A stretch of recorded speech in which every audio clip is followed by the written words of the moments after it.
So I wanted to follow up on my talk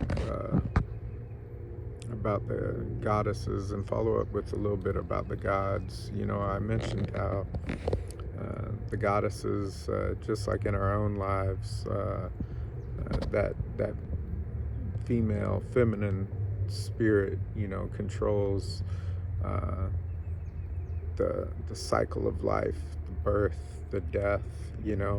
The goddesses control our birth and death dates, and they give us some framework within our lives, just as in a well-functioning society, the women in our lives give us that, the birth of children. They provide that nurturing structure and framework, and then they're also, nurturing in death, um, taking care of those that are near their passing. But that doesn't mean the gods aren't a big part of our story.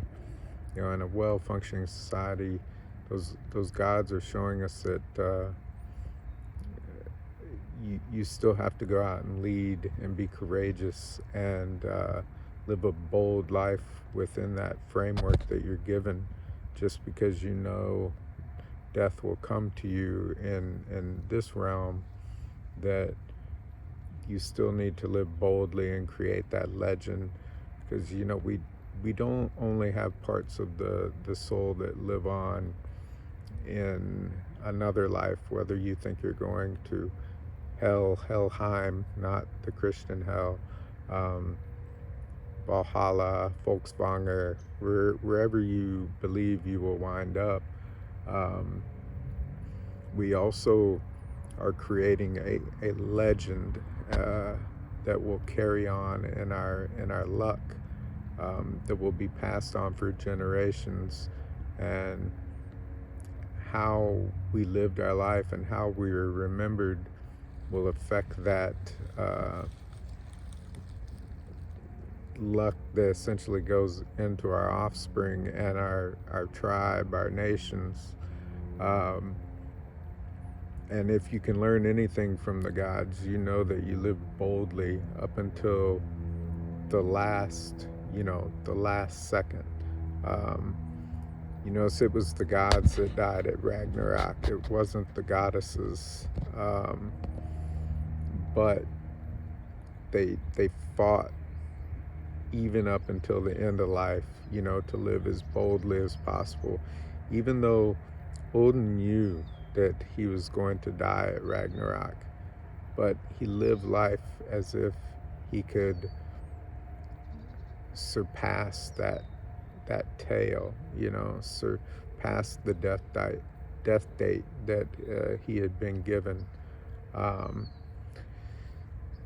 People may then wonder, do I think the gods are less powerful, or do I think that Odin no longer exists? And no, none of that is true. I think it's a harmony, and each, that masculine and feminine, are important cycles within our lives that we have to balance. And as men, I think we will represent and should represent, in our lives, the the epicness of the gods, but we should always be appreciative and beholden to uh, the goddesses and their power of life and death. And for women, I think that they should more so embrace that, um, power behind the ownership of nurturing life and nurturing death, um, for a harmonious society. I think, as we see, especially in our lives now, the Loki out there, um, is trying to create women that want to be men, men that want to be women, to create that chaos and that disorder, that ultimately can lead to that Ragnarok moment. Um, and I think we should really struggle against that, especially as men, to set that order back in place. Again, just because it might happen doesn't mean that we should just give up and let it happen. Um, a part of our legendary tale is to fight against that. Loki will always be present, as Loki said, and what was it, Lokasenna, that Odin made a pact that he would always be welcome at any table that he was drinking at. Um, yeah, that's true. We cannot banish uh, Loki. Loki is part of the thing that the goddesses have set in place that will bring on that death date in many cases. And you will have people trying to tell you that, oh no, I follow Loki. I personally don't want to be around those people. Just because Loki was a god and Loki did some good things, all those quote unquote good things that Loki did was because of the chaos that he was pursuing. It's like, oh, we wouldn't have Mjolnir without Loki. Well, would we need Mjolnir without Loki? I don't know, that's a question. It's an interesting question. And that's just how I see things. Personally, I want to emulate in my life, the honor and power of the gods. One of the gods I really take heart to is Tyr. I believe Tyr is much mightier than what's referenced in the Eddas, and I believe we see that in Tyr's story about sacrificing his arm to Fenrir the wolf in order to bind Fenrir. I think that's kind of a story of how Tyr was not usurped per se, but followed on by another god. I think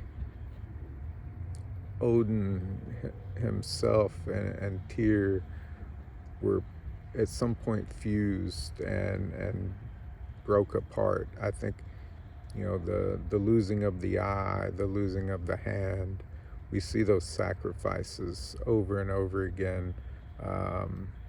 Even if we look at Freyr, we see the giving up of the sword that he knows would protect him at Ragnarok. This sacrifice that is made in the struggle of life, it always happens. There's always some sacrifice to be made to make our legendary tale, and that even if we don't make that sacrifice, that death is still going to come. Part of doing that sacrifice is just living life boldly. Odin sacrificed the eye for knowledge. Tyr sacrificed the hand for the safety of his people. Freyr sacrificed his sword for love. It's that's just part of the story of humans, as well as the gods. But yeah, anyway, I don't know where I was really headed with this. I just wanted to say I think it's important,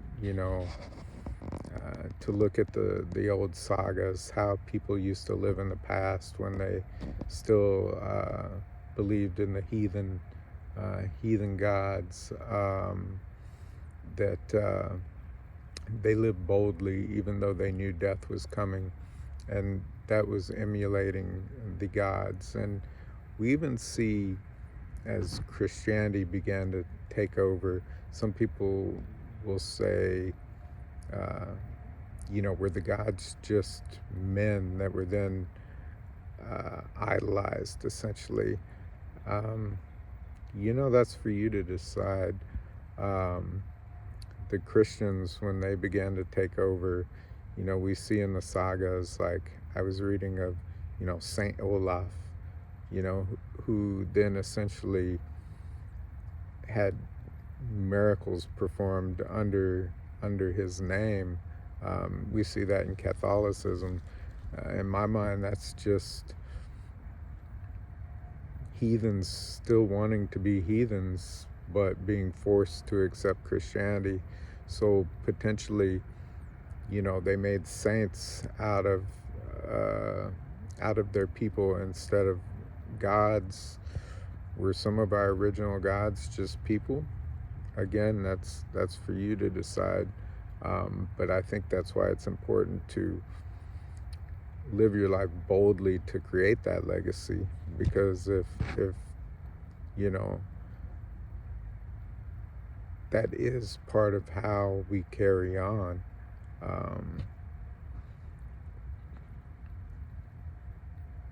Maybe one day that means you become a god to somebody. Maybe it doesn't. Again, it's not, we don't have to know everything. We don't have to believe everything in a book to be heathen, to be pagan.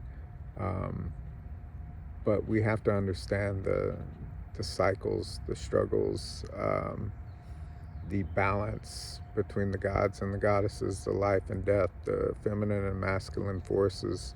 I think that's one thing that separates heathenism from Christianity, is that we don't claim to know everything, but we have structure, and we are encouraged to live boldly in life, so that will follow us on through our death, and let death be what it may. I want to leave that legacy now, just like Tyr did, just like Thor did, just like Odin did. And that's something that I'll always need to be working on. But, that's just how I see it, and why I look to the gods for guidance, to constantly get that reminder that I should be living more boldly, more powerfully, and more in balance with that masculine, energy that I was born with and provided with by the goddesses. That way, when I do reach my death date that's been determined, that I can say, I lived as the gods would live, and I died as the gods would die. Standing upright in the face of struggle, battle, adversity. Never sat down and just gave up and let chaos take over. I fought that Loki at every twist and turn. But yeah, maybe you got something out of that. Maybe you didn't. Just what I had to say today. Thank y'all.